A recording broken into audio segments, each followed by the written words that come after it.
privacidade, liberdade de expressão, vedação ao anonimato. Vedação ao anonimato é um fenômeno comum na internet, no mundo tecnológico.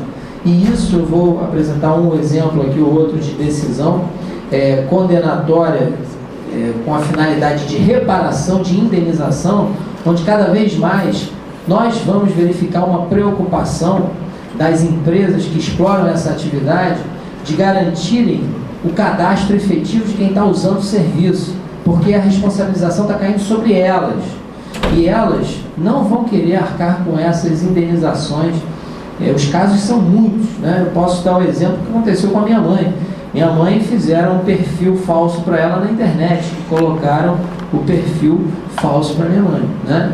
E minha mãe era diretora de escola, agora está aposentada, e como ela pegava firme no pé dos alunos, acabaram criando um perfil falso para ela. O que isso aconteceu? O que isso gerou? Isso gerou e pode gerar responsabilização para o adolescente, inclusive, que fez, no caso, foi um adolescente, foi identificado o endereço do computador, né? Isso pode gerar responsabilização para o adolescente. A gente vai ver como, porque adolescente não pratica crime, mas pratica ato infracional análogo a crime. É uma preocupação que a gente tem que ter, porque às vezes não se faz por má vontade, mas acaba chegando a uma prática que é considerada semelhante a um delito. Não é crime, porque adolescente não pratica crime, né? Ato infracional.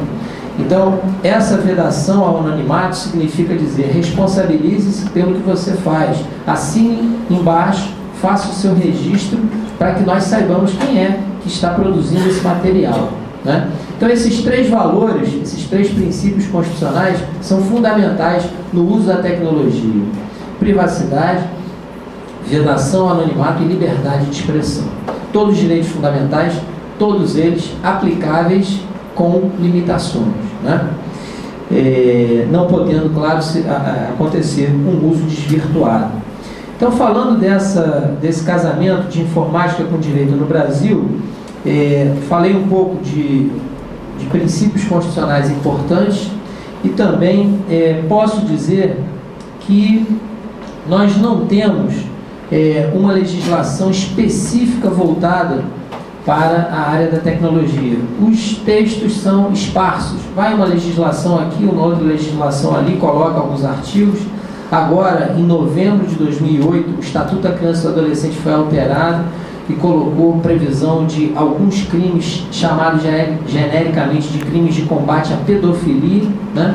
Então, o ECA foi alterado em novembro de 2008, é uma alteração recente, então temos novos crimes previstos na nossa legislação. Então a legislação tem esses dispositivos esparsos, tentando acompanhar o que vem acontecendo no mundo tecnológico, mas sem uma legislação específica sobre o tema. Basta dizer que, apesar dessa falta de legislação específica, nós continuamos aplicando as leis que temos às situações que acontecem no nosso dia a dia. Furto através da internet, né? Utilizando a obtenção de senha por aqueles softwares que capturam quando você vai digitar uma informação, ele pede para você digitar uma informação, você passa uma senha, ele captura.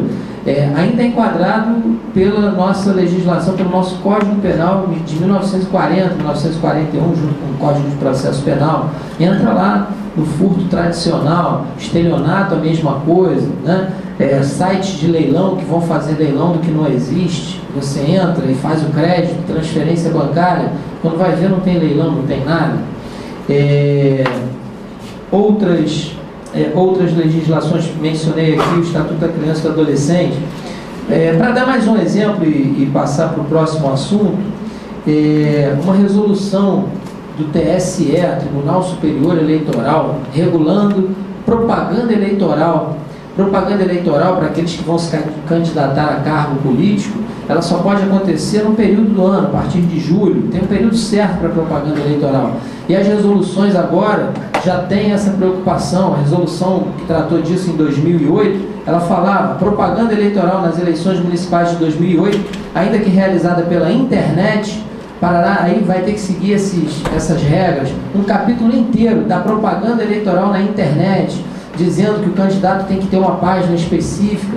Quer dizer, o uso da tecnologia, existem esses dispositivos isolados, existem resoluções já tratando sobre o tema, mas não temos aí uma legislação completa. A gente usa muito do que tem, usa muito a nossa Constituição, que tem cláusulas abertas, que se abrem à interpretação, e nós usamos aí, quando o legislador faz uma alteração pontual, como aconteceu no Estatuto da Criança e do Adolescente, como aconteceu com essa resolução do Tribunal Superior Eleitoral. Então, estou aqui dando alguns exemplos da informática e do direito no Brasil, do seu uso, né? E de informações que vão ser importantes para quando nós formos tratar da tecnologia especificamente na internet.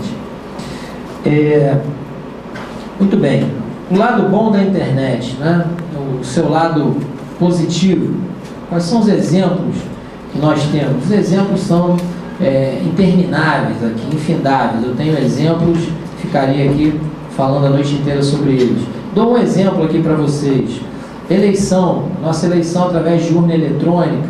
Nossa eleição, ela é avançadíssima, ela termina logo depois. Eu trabalhei como promotor eleitoral e há um momento inicial da inseminação das urnas, esse é o nome que se dá, a urna é zerada, saem lá os laudos dizendo que não tem nada ali dentro, os indicadores, os contadores estão zerados, você vai chegar e vai votar rapidamente. O Brasil já avança no sentido do voto com a percepção digital, quer dizer, para evitar, zerar qualquer possibilidade de fraude totalmente. E basta pegar um filme, não sei se o nome é Contagem ou Recontagem, direito à eleição do Al Gore, que ele perdeu para o George Bush, o filho, né?